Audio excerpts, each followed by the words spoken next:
अस्सलाम वालेकुम। आज का जो हमारा टॉपिक है वो है 1956 के आइन की इस्लामी दफ़ात या खसूसियात। तो इसकी तरफ बढ़ने से पहले सबसे पहले जानते हैं इसके पस मंज़र में। 23 जून 1955 को नए दस्तूर साज असम्बली मार्च वजूद में आई। ये असम्बली तकरीबन 80 अरकान पर मुश्तमिल थी। अब तक दस्तूर साजी में सूबों की नुमाइंदगी का एक बहुत बड़ा मसला बना हुआ था, यानी मशरकी पाकिस्तान में एक सूबा था और मगरबी पाकिस्तान में 4 सूबे थे।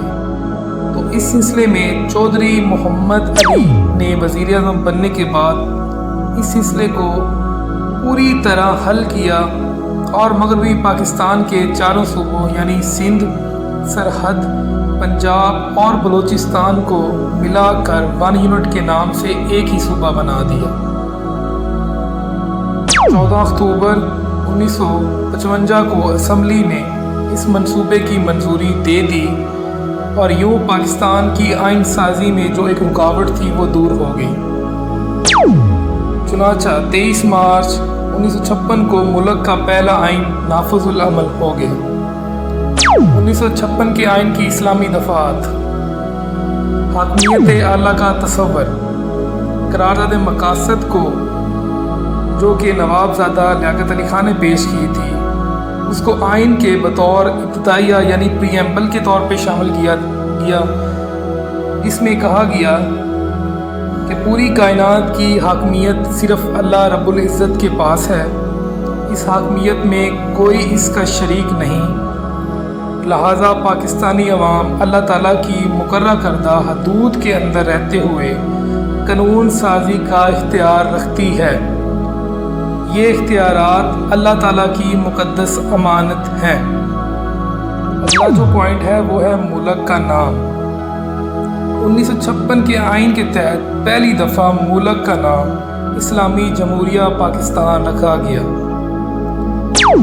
1956 के आइन के तहत मुल्क के सरबरा यानी सदर का मुसलमान होना लाजमी करार दिया गया, यानी मुल्क पाकिस्तान के सरबरा के लिए मुसलमान होना लाजमी करार दिया गया। कुरान और सुन्नत की बालादस्ती, दस्तूर में वाज़ेह तौर पर तहरीर है कि कुरान और सुन्नत के मुनाफी कोई कानून नहीं बनाया जाएगा। पाकिस्तान की आवाम को ऐसे मौक़े फराहम किए जाएंगे ताकि वो अपनी इनफरादी और इज्तमाई ज़िंदगियाँ अल्लाह ताला और इसके रसूल के अहकामात के मुताबिक डाल सकें। इस्लामी असूलों की पासदारी, 1956 के आइन के मुताबिक पाकिस्तान एक इस्लामी जमहूरी मुल्क होगा जिसमें इस्लाम के सुनहरी असूलों जैसा कि इंसाफ, जमहूरियत, आज़ादी, मसावात की पासदारी होगी। अगला जो पॉइंट है वो है इस्लामी इक़्तिदार का तहफ़्फ़ुज़। 1956 के आइन में इस बात का तयन किया गया कि इस्लामी तहज़ीब व इक़्तिदार के तहफ़्फ़ुज़ को यकीनी बनाया जाएगा और मुशर्रती बुराइयों के ख़ात्मे के लिए इख़लाक़ी तामीलात पर अमल करने की हौसला अफजाई की जाएगी।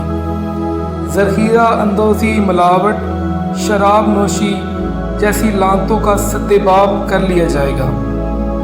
अगला जो पॉइंट है वो है आला इस्लामी इक़्तिदार। अगला जो पॉइंट है वो है आला इस्लामी इक़्तिदार।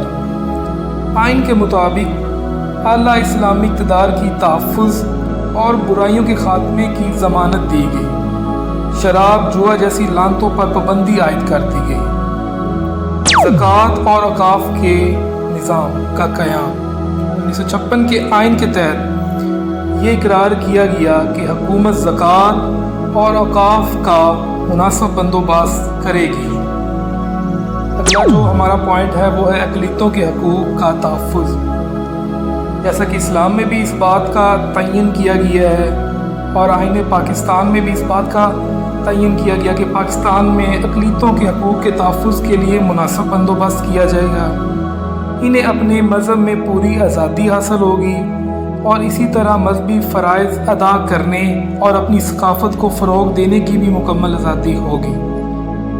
عدلیہ کی آزادی 1956 کے آئین میں اس بات کا بھی تعین کیا گیا کہ پاکستان میں عدلیہ کی آزادی کا خاص خیال رکھا جائے گا۔ عدلیہ آئین پاکستان کی حفاظت اور اس کی تشریح کرے گی۔ جج انصاف اور قانون کے مطابق تمام سیاسی اور معاشی دباؤ سے آزاد ہو کر فیصلے کریں گے۔ اگلا جو ہمارا پوائنٹ ہے وہ ہے اتحاد عالم اسلام۔ 1956 کے آئین میں یہ آئینی حکمت عملی رکھی گئی کہ پاکستان مسلمان ملک سے دوستانہ تعلقات استوار کرے گا اور پاکستان کی خارجہ پالیسی اتحاد عالم اسلام کی بنیاد پر تشکیل دی جائے گی۔